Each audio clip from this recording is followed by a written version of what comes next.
Ayan, so magandang araw mga kaibigan, mga katungkod. This is Professor Vincent Torre Bongolan. Ayan, usapang investment tayo ngayon. Ayan, so dahil sa hirap ng buhay ay dapat gumawa tayo ng paraan upang makaipon ng pera. Paghahanda rin ito para sa ating future. Ayan, so sabi nga ng pag-ibig, the more you save, the more you earn higher dividends, receive dividends annually or after 5 years. Now open to pensioners and retirees who were former Pag-ibig members. The Pag-ibig MP2 savings earns at a higher dividend rate than the Pag-ibig regular savings. Ayan. So, honestly guys, mga kaibigan, nag-i-invest din ako ng pera sa bangko, no? For the past long years. And napansin ko, minsan may investment ako, meron akong savings, 100,000, ganyan. Tapos yung 100,000 ko, makikita ko after a year, nadagdagan lang siya ng 25 cents. Tuwan-tuwa na ako kung nadagdagan ng 50 cents. So, nagiging 100,000.50 cents. 'Di ba? Nakakapanloko sila. Samantalang, yung deposit natin sa kanila ay ginagamit nila yon para mapaunlad, para mapalaki. Ginagamit nila yon para ipautang sa iba, painteresan sa iba. Kaya lumalaki yung savings natin sa kanila. Pero yung binibigay nila sa ating kapalit ay napakakarampot. Ayan. So, kaya ito yung naisipan kong talakayin ngayon sa video na ito. Bakit napakagandang mag-invest sa Pag-ibig Fund MP2 program. Ayan. So, bibigyan ko lamang kayo ng rough estimate ng estimate na maaari nating kitain sa loob ng 1 taon, sa loob ng 5 years. Ayan. Dahil meron ditong option, no? Receive dividends annually or after 5 years. So, kayo yung bahalang mamili. Pwede namang 1 year lang, pwede na mga 5 years. Ayan. So, much better kung 5 years kasi mas malaki yung kikitain ninyo and at the same time, secure yung future ninyo. Okay? So, ito yung MP2 savings dividend rate na inilabas ng Pag-ibig Fund. Ayan. So, sa kanilang website. So, nakapagtataka, no, noong 2017, sana pala nag-invest na tayo noong 2017 dahil umabot ng 8.11% yung dividend rate ng MP2 savings. Ayan. So, noong 2011, 4.63. Noong 2021, 6.00. Okay? 2020, tumaas pa nga. Kailan pandemic, di ba? Naging 6.12. Di ba? So, bumaba siya mula 2020 to 2021. Di ba? Kasi nga naman, pandemya. Okay? So, pero pansin nyo guys, mula 2017, pababa siya. Pero, kung kukunin natin yung average, no? Average lang yung kukunin natin, no? Ibig sabihin nito guys, hindi siya 100% correct. Possible na mababa sa 6.02, possible na magiging mataas pa sa 6.02 dahil tapos na yung pandemya. So, malaki yung posibilidad, may posibilidad na mas tumaas pa yung MP2 savings this 2023, this 2024, 2025 hanggang 2027. Ayan. So, sabi dito, Pag-ibig Fund sets aside at least 70% of its annual net income and credits. It's proportionately to its members' Pag-ibig savings as dividends. This means that the more one has saved, the higher dividends that member shall earn. The Pag-ibig Fund invests at least 70% of its investable funds in housing finance as required by its charter. It also invests in government securities and corporate bonds.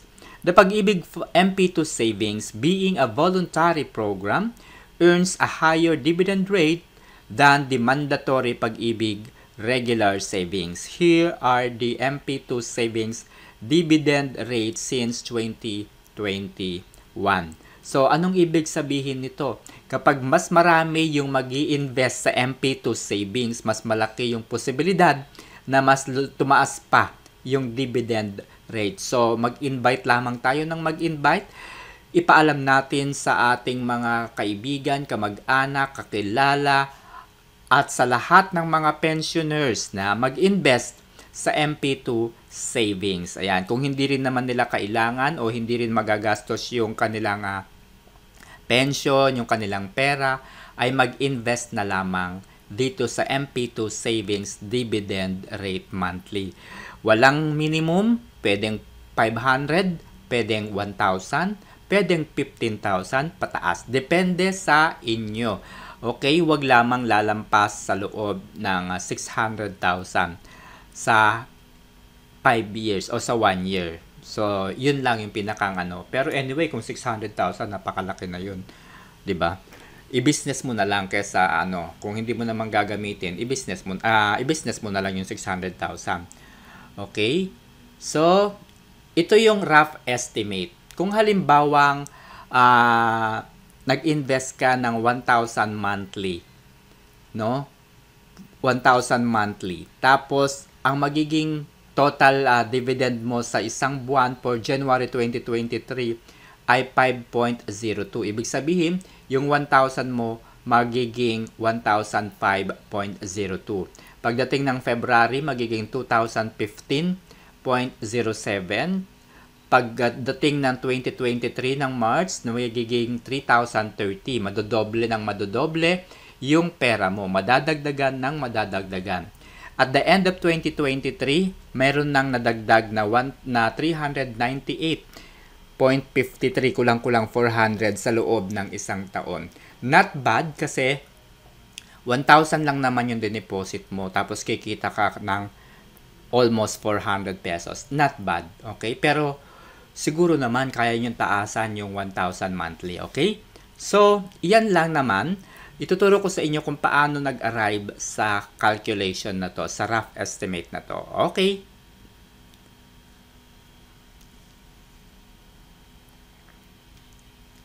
Ayan. So, ito yung Microsoft Excel. Ayan. Nilipat ko sa Microsoft Excel yung nasa website ng Pag-ibig.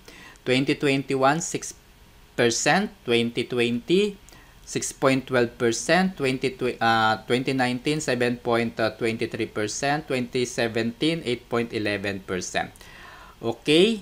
So, pag kinuha mo yung average nito sa loob ng 11 years, tama ba? 11 years? Sa loob ng 11 years, ang average na dividend ng MP2 ay pumapalo sa 6.02%. Okay, so halimbawa, meron kang deposit no this coming 2023 na 15,000. So, syempre, ang magiging principal mo ngayon ay 15,000. And then, yung interest rate, since ang isang taon ay 12 months. So, yung average na 6.02, yan, i-divide mo by 12. So, ang labas niya ay 0.005015909. So, ibig sabihin, ito yung interest rate na maaaring maidagdag dito sa iyong deposit. Okay, so paano yan? Yung interest rate, madadagdagan daw yan ng 0.005%. So, ibig sabihin, kung nag-invest ka ng 15,000 by January 2023, by end of January, ito yung posible mong kitain, 75.24. So, ang mangyayari niyan, yung kita mo plus yung principal mo na deposit.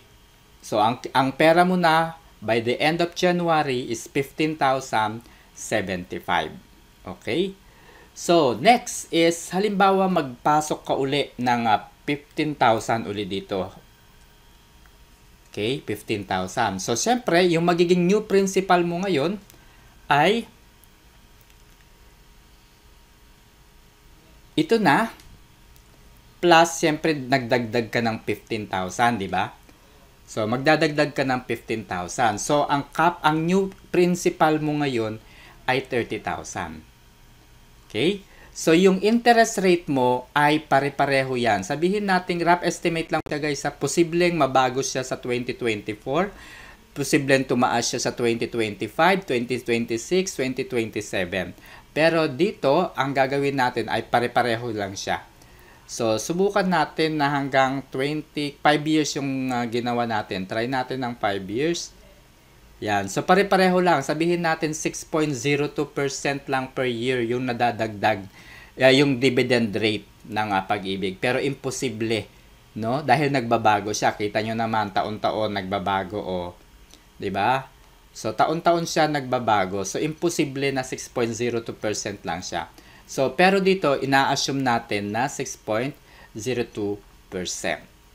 'Di ba? So, ngayon, ikokopyahin na lang natin to.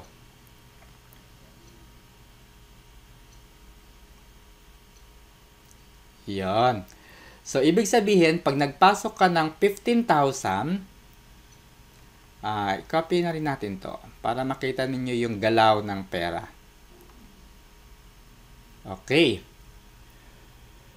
So, pag nagpasok ka ng 15,000 noong February, yung magiging principal mo ngayon ay 30,075 na. Bakit 30,075? Kasi nga, kumita ka na ng 75.24 noong January. So, ito na ngayon yung magiging principal mo. And then, mapapansin niyo yung interest lumalaki. Ito yung tinatawag na compounding interest. Ayan, compounding interest kaya lumalaki.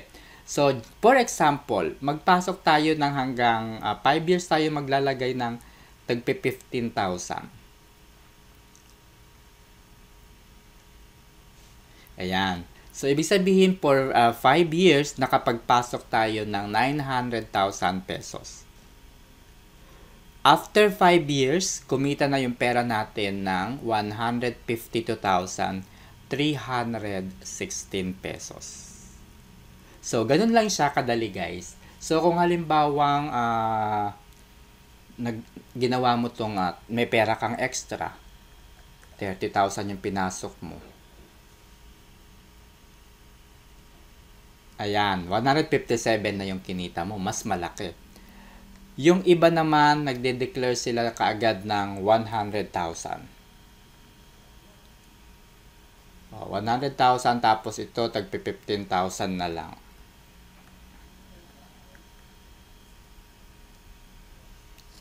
So, kung 100,000 sa unang buwan, January pa lang, 182 na.